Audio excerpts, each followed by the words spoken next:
You're watching DVTV, North Texas's leading source for online LGBT video. Hi everyone, and welcome to another segment of DVTV. I am Israel Luna, and I am at the Rosewood Center for Family Arts, where Dallas Children's Theater is performing A Year with Frog and Toad. So let's hop on inside and check out the show.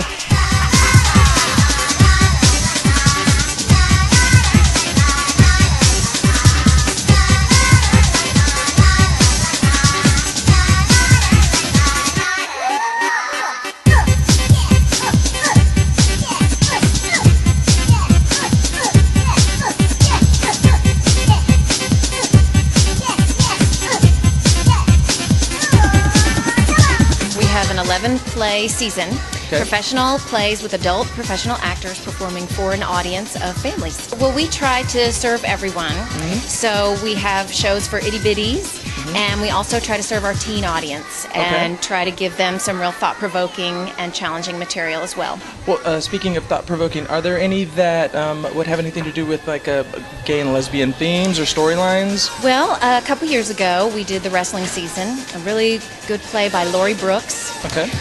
It's about a wrestling team and starts out with a rumor about two of the wrestlers that they're gay, and turns out that one character is questioning his sexuality. Okay. But the really exciting thing that happened after that particular play, and that's built into the script, is there was a guided talk-back conversation between a facilitator and the actors on stage, still in character, and the audience. Wow. And so had some really dynamic and interesting things pop up, and the point of it was to really get the conversation going and get people talking in the theater, in the lobby, and on the way home. Now, speaking of the gay and lesbian storylines, what is the deal with the conference room that I saw over there? Well, we have at Dallas Children's Theater many wonderful and generous donors, and the Gay and Lesbian Fund for Dallas is one of them. They had a fundraiser about 4 years ago, actually. I think it was one of the first DCT events that I attended, actually. Okay. And the proceeds went to two different organizations, and we were one, and we're extremely grateful to them. And the amount of their contributions qualified them to for one of our naming opportunities, and so they were given the conference room.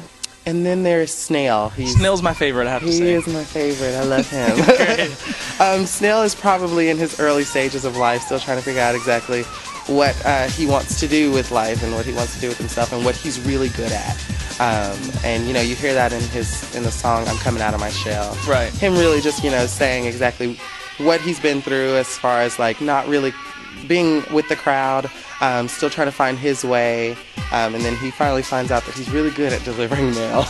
Slowly, but he's really good at delivering. He thinks he's fast. He's very fast in his mind. He thinks he's very fast in his mind. Well, speaking of that song, "Coming Out of My Shell," I read other meanings into it myself.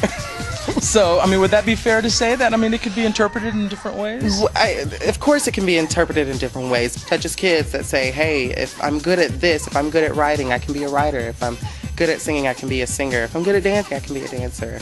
And being okay with it. And being okay with it, and not really listening to the crowd and what their status quo is of, what you should be doing and what you can do, not limiting yourself. So really just thinking outside of the box. Most of the show is about them doing nice things for each other. Yes, yes. And well, they start off saying that this is the finest friend. I can't imagine having a better friend in the world than this. This is, and that, and this character he is the center of my universe, and vice versa. For the time that we're not hibernating, and when we're hibernating, we're dreaming about each other. Right. So it's a pretty committed friendship. So if there's a gay or a lesbian person wondering if they should come and watch the show, and they're like, well, what's it about? How would it relate to me? What would you say to them? Well, one of the overriding messages is tolerance, acceptance. Frog accepts Toad for who he is, and Toad does the same. Snail, one of the characters, he comes into his own. For a gay audience, I'm talking to somebody gay, I think it's sort of one of those shows that if you had someone, like if you had a sister or brother that was gay, and your child said, "Well, what's Uncle Dave? Uncle Dave and his partner, when are they going to get married?" You could say to your child, "Oh, well, Uncle Dave and his partner and his friend, they're like Hall Frog and Toad. They're best friends." And for a child, it's like, "Oh, okay," and move on, and that's enough. That's all. So, from the gay and lesbian perspective, I think that's in there definitely. Absolutely. It's just because it's about they're that close. Well, there you have it, everyone. A Year with Frog and Toad. It was a great show. And for this being a kids show, I gotta say, it's got a lot of great messages. And for any of you that ever felt like you didn't belong or you were different, you're gonna get so many great positive messages out of this show. It is playing until July 20th, and if you want more information about it, you can check them out at dct.org. And if you have any other entertainment news you would like to submit, you can email us at dvtv@dallasvoice.com. From your local scene to your computer screen, I'm Israel Luna. Thanks for watching.